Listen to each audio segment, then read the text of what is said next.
morning to all. Thought of the day is a person who never made a mistake, never tried anything new.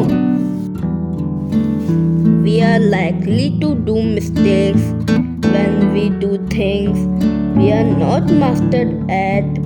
Similarly, we make fewer or no mistake while we do something we are good at and do it for a long period of time.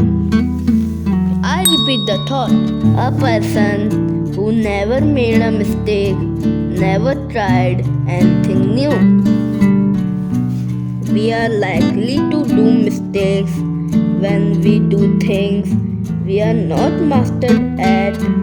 Similarly, we make fewer or no mistake while we do something we are good at and do it for a long period of time. Thank you. Have a nice day.